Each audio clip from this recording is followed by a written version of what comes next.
Don Juan de Molière, acte V, scène 2. Don Juan, Sganarelle. Sganarelle.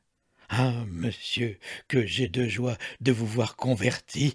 Il y a longtemps que j'attendais cela, et vous voilà, grâce au ciel, tous mes souhaits accomplis. Don Juan. La peste, le benêt. Sganarelle. Comment le benêt?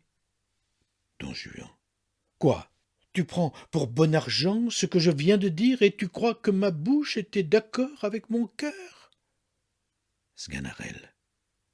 Quoi? Ce n'est pas vous ne votre quel homme, quel homme, quel homme? Don Juan. Non, non, je ne suis point changé, et mes sentiments sont toujours les mêmes. Sganarelle.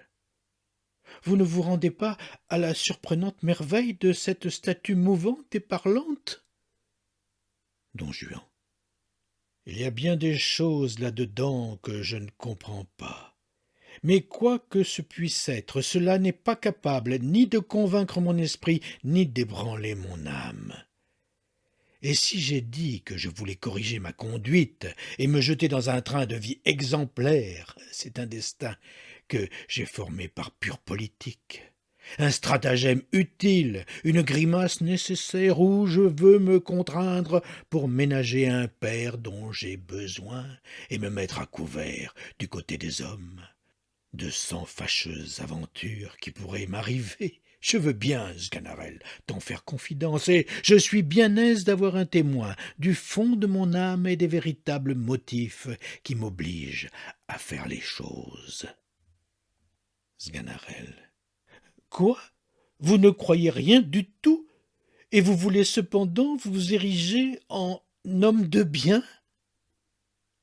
Don Juan. Et pourquoi non? Il y en a tant d'autres comme moi qui se mêlent de ce métier et qui se servent du même masque pour abuser le monde. Sganarelle à part. Oh, quel homme! Quel homme!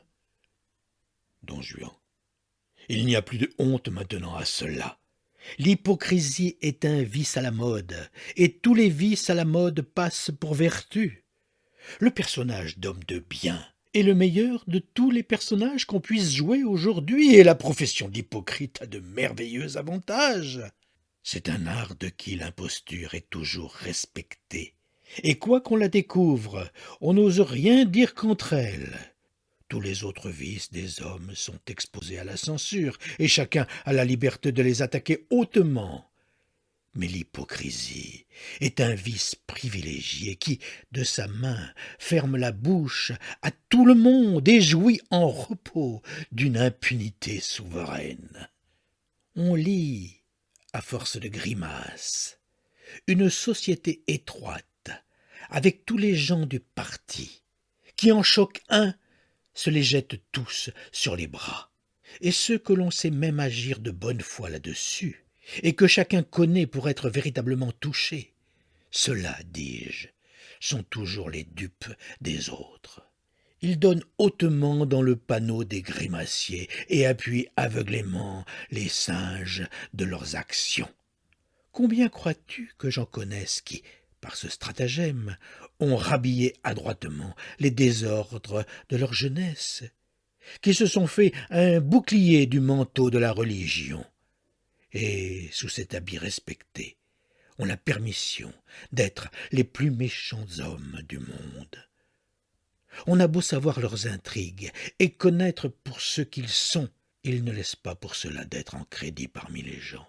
Et quelques baissements de tête, un soupir mortifié et deux roulements d'yeux rajustent dans le monde tout ce qu'ils peuvent faire. C'est sous cet abri favorable que je veux me sauver et mettre en sûreté mes affaires. Je ne quitterai point mes douces habitudes, mais j'aurai soin de me cacher et me divertirai à petit bruit. Que si je viens à être découvert, je verrai, sans me remuer, prendre mes intérêts à toute la cabale, et je serai défendu par envers et contre tous. Enfin, c'est là le vrai moyen de faire impunément tout ce que je voudrais. Je m'érigerai en censeur des actions d'autrui, jugerai mal de tout le monde, et n'aurai bonne opinion que de moi. Dès qu'une fois on m'aura choqué, tant soit peu, je ne pardonnerai jamais, et garderai tout doucement une haine irréconciliable. Je ferai le vengeur des intérêts du ciel, et, sous ce prétexte commode, je pousserai mes ennemis, je les accuserai d'impiété, et saurai déchaîner contre eux des zélés indiscrets qui, sans connaissance de cause, crieront en public contre eux, qui les accableront d'injures et les damneront hautement de leur autorité privée. C'est ainsi qu'il faut profiter des faiblesses des hommes, et qu'un sage esprit s'accommode aux vices de son siècle.